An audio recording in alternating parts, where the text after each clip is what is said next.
will the former president be okay that if we draft the waiver now, that it be signed today instead of tomorrow? Will you be fine with that, Mr. President? Anong kapalit, sir? Hindi. Sampalin ko siya sa publiko. Hindi, wala naman. Ngayon na. Wala pong galunan. Mr. Chairman. I'll give you, sampalin ko sa Mr. Chairman. Session suspended. Session suspended.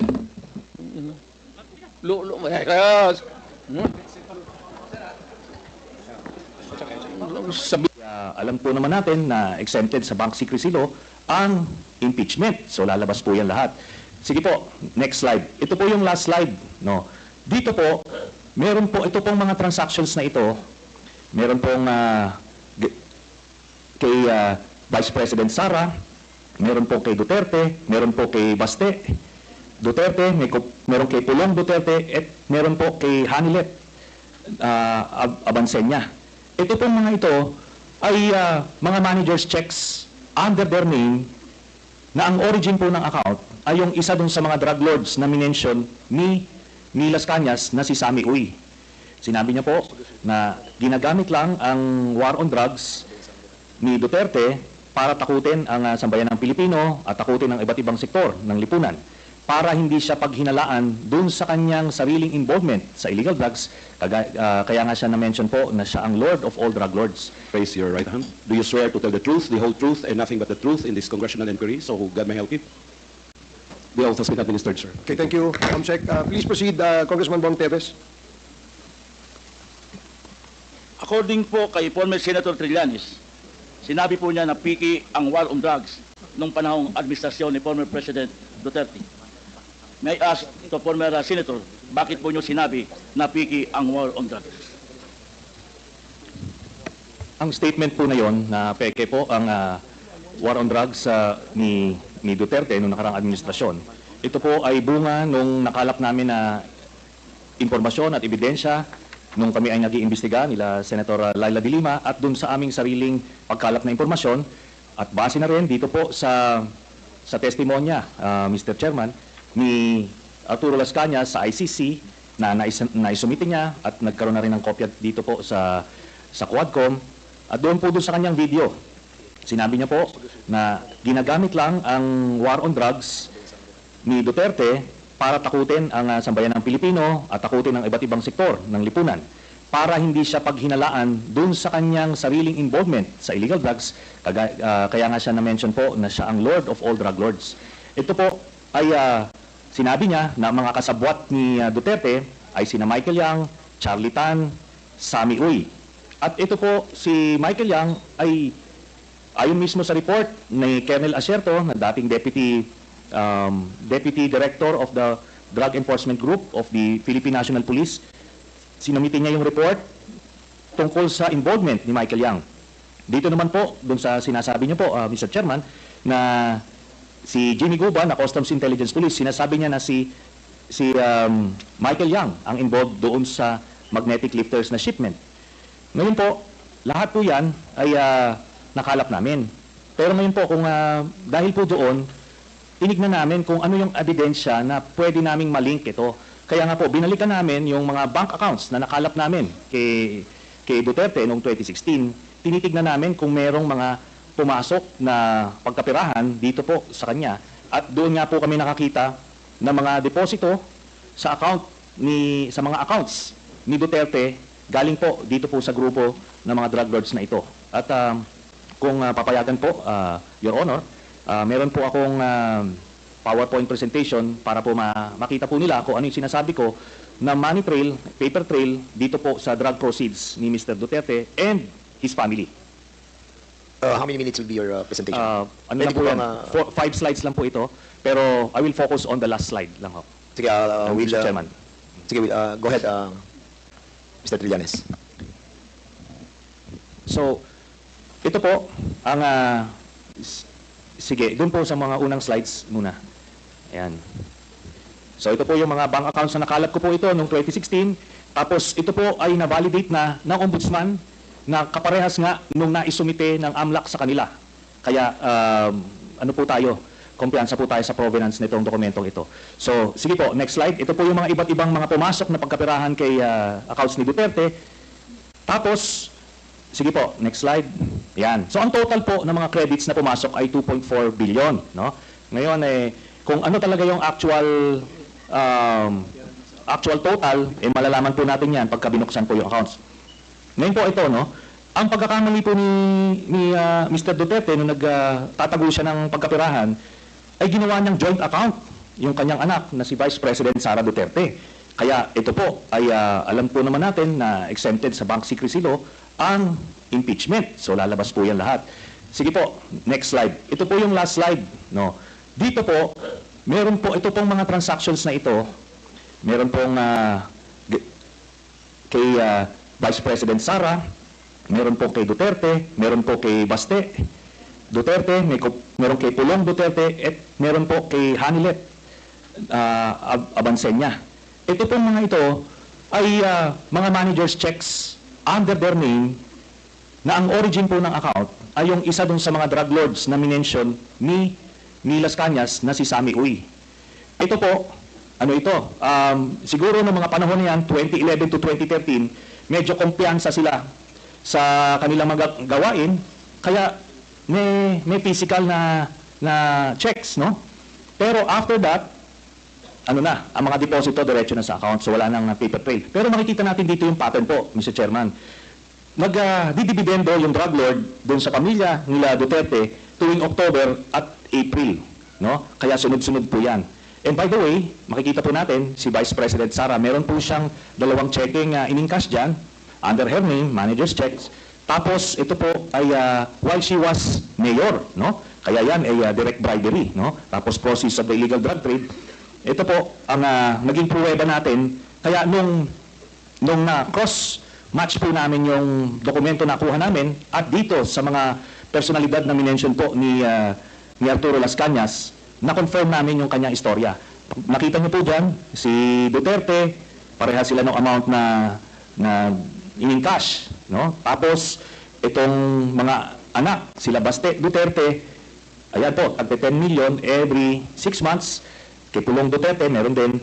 Ngayon po, lahat ito ay hawak yan ng mga bangko mismo.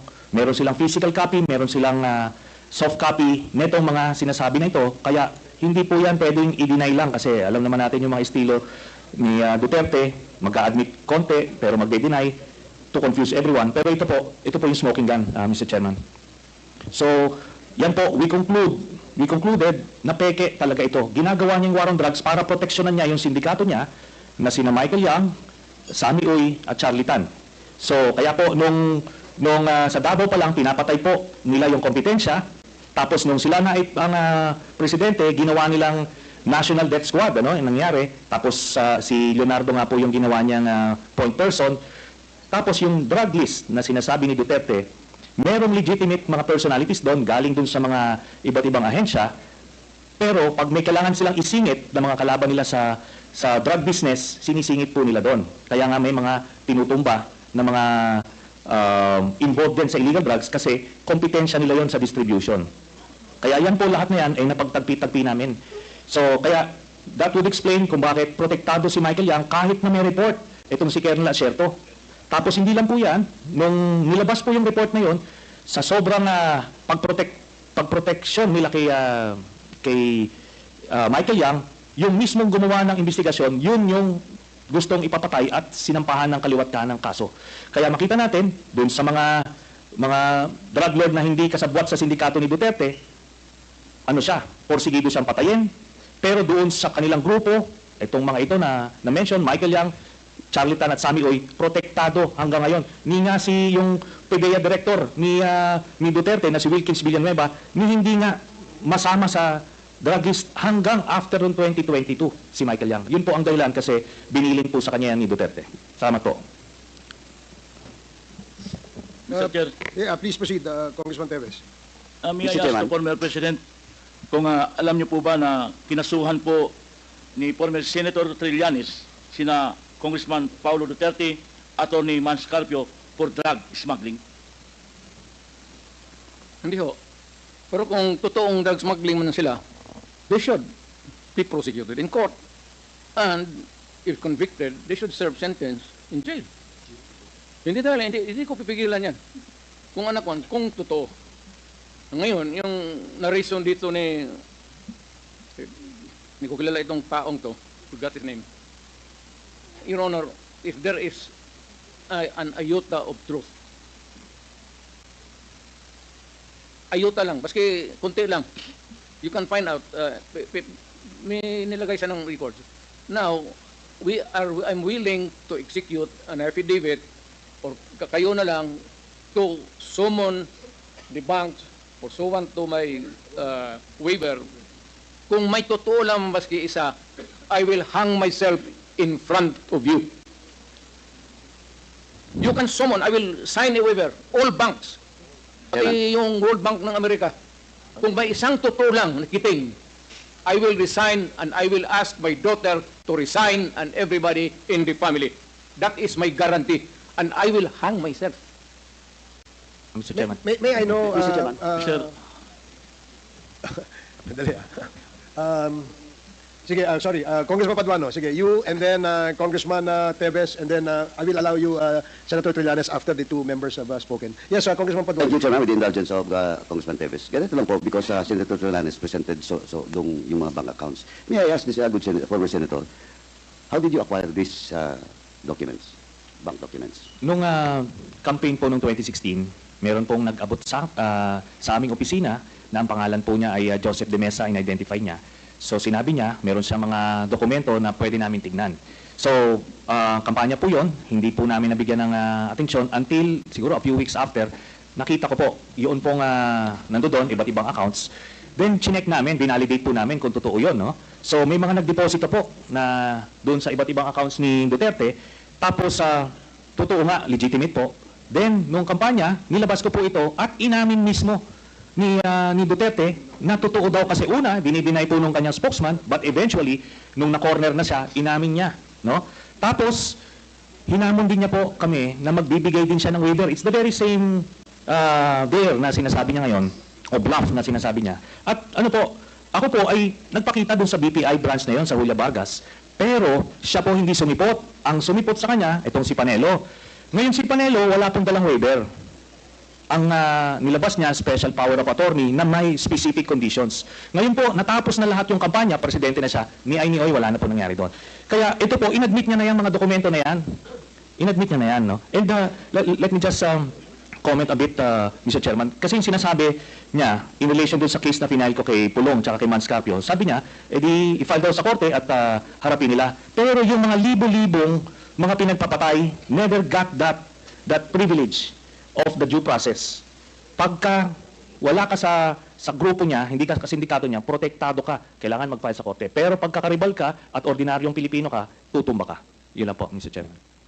Man, can I have my follow-up question? You have the floor, Congressman Paduano.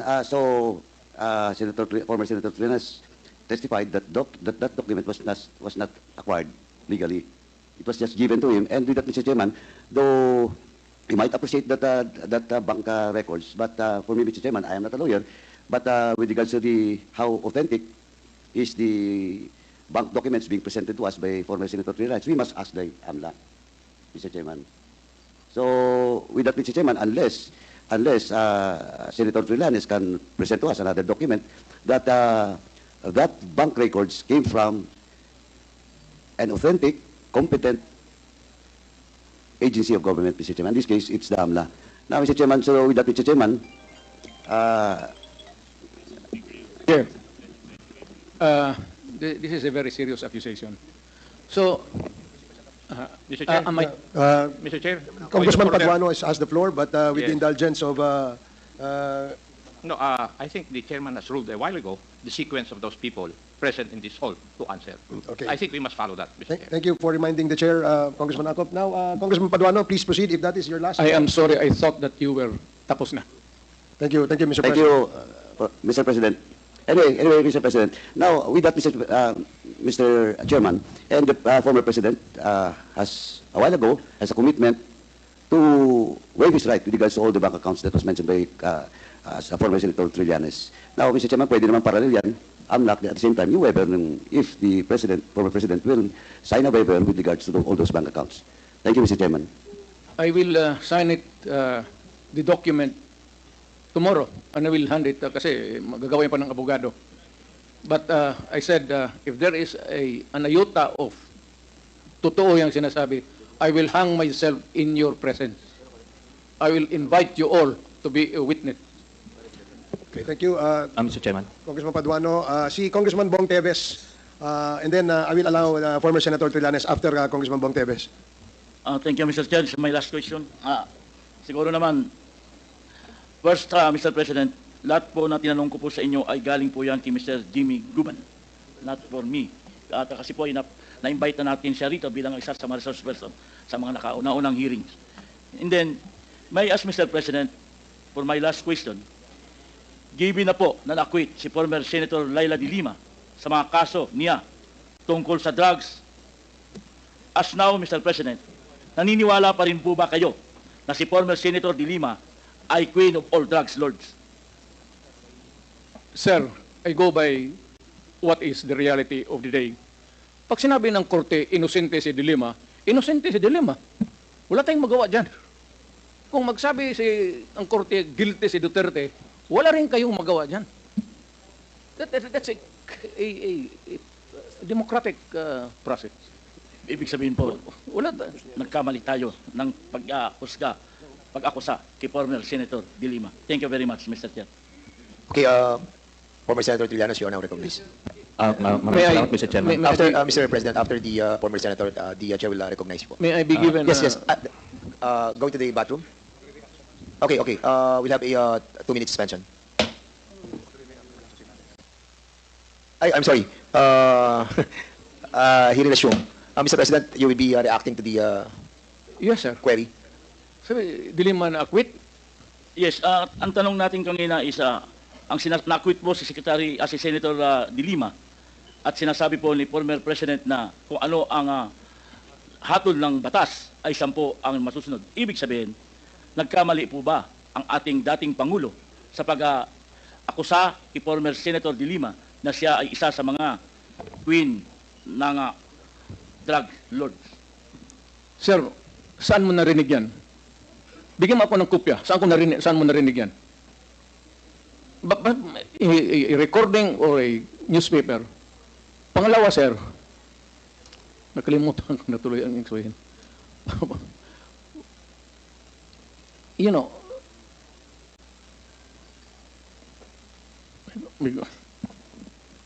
Do you need, Mr. President, a moment to... I'm just collecting my mind, sir. Okay, go ahead. Naipon na kasi. We'll give you time, Mr. President. For the meantime, the Chair would like to recognize... May I Yes, ask sir. for a recess of just 1 minute? Yes, we'll give you a 2-minute suspension. The hearing is suspended.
Hearing resumed. Mr. President. Yes, Your Honor. Nalilito na ako kung anong sabihin ko. Pero sabi ko kung if I'm lying or if my statements are falsely stated, or if there is an iota of magbigti ako. So, in the same manner na kung magbigti ako, si Trillanes dapat magsabay rin sa akin. Okay, duly noted of your thoughts, Mr. President. Former Senator Trillanes, you're recognized. Maraming salamat, Mr. Chairman. Ito pong dokumentong ito po yung naging basis ko nung plunder case na final ko kay Duterte noong 2016. At ito po ay inimbestigahan ng Ombudsman. At ang Deputy Ombudsman, Arthur Carandang, and I think the Quadcom can invite him, siya ang nag-conduct ng investigation. Humingi siya ng dokumento sa AMLAC at kinonfirm niya. And because of that, tinanggal ni Duterte si Deputy Ombudsman. Now, aside from that, so pwede natin, suggested by Chairman Paduano, na yung AMLAC mismo, unless, since hindi naman na siya incumbent, ay pwedeng ma-access yun with the waiver. Pero we've been there before. Nagsabi na yan siya na magbibigay siya ng waiver. Puro bluff yan. Pero hindi, kaya nga mas maganda kung ma-draft na po natin yan ngayon para papirmahan niya yan dito, no? Para wala ng alibay. Pero ito po, I'll be presenting later on, Mr. Chairman, a video of his actual admission of these accounts. No? So ito naman pong mga cheque na in-encash, in-extract lang namin from that long list. Mga managers checks po yan, hindi nawawala sa system po yan. And later on, exempted sa impeachment cases, kaya pwede po lumabas yan, ipepresenta po yan. That's the smoking gun ng proceeds of the illegal drug trade ng Duterte crime family. Salamat po, Chairman. Thank you very much, Sir, former I have to Senator respond Trillanes. to it. This guy Former President, is with all due story. respect, with all due respect, I'll have to follow the rules. Yeah. I will give you time later, Mr. President. I will give you time later. Just so that we can put to rest this issue of waivers, because it's been going back and forth. Will the former President be okay that if we draft the waiver now, that it be signed today instead of tomorrow? Will you be fine with that, Mr. President? Anong kapalit, sir? Hindi. Sampalin ko sa publiko. Hindi, wala naman. Ngayon na. Wala pong galunan. Mr. Chairman. I'll give you, sasampalin ko sa Mr. Chairman. Session suspended. Session suspended. Kaya, sabi,